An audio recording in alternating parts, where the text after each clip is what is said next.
of Zambia. In February this year, the European Union committed itself to requiring banks to disclose their profits made, taxes paid, subsidiaries and staff levels on a country-by-country basis. This step takes financial disclosure to another level.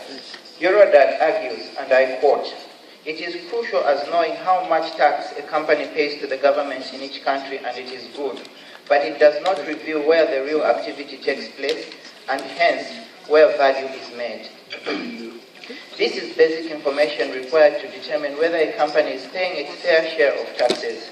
Country-level disclosure of financial data is key to revealing tax dodging practices, which cost developing countries hundreds of billions of US dollars each year.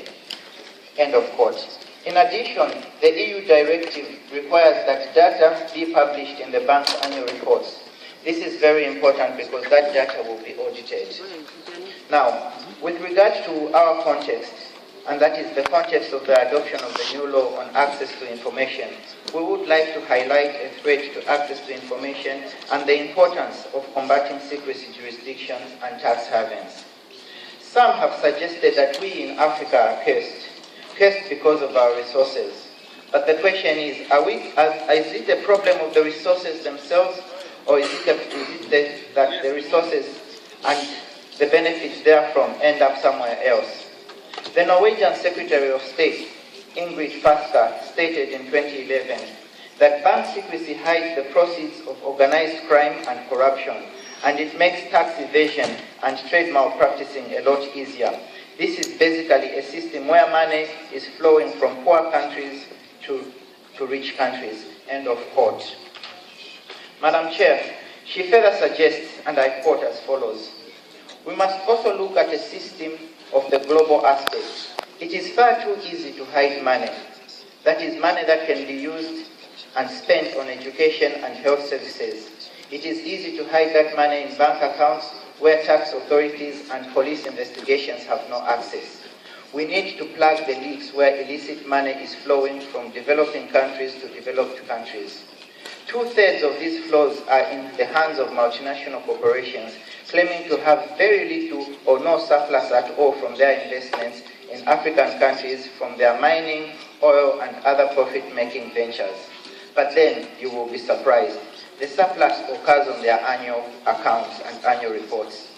If they were required to report their accounts for each country that they operate in, that is their operations with regard to investment, employees, surplus, and taxes paid, this scam would come to an open.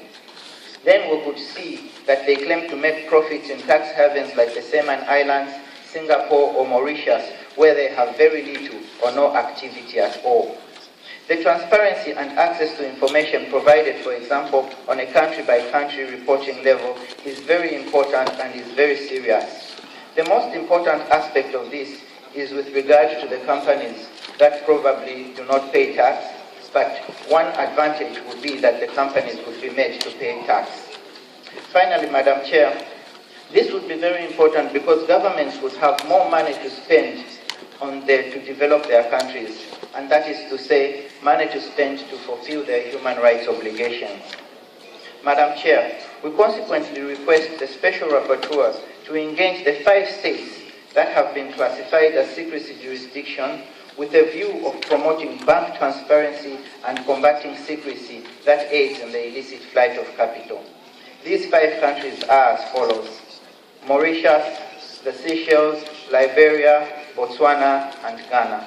We thank you, Madam Chair, and have a good day, delegates.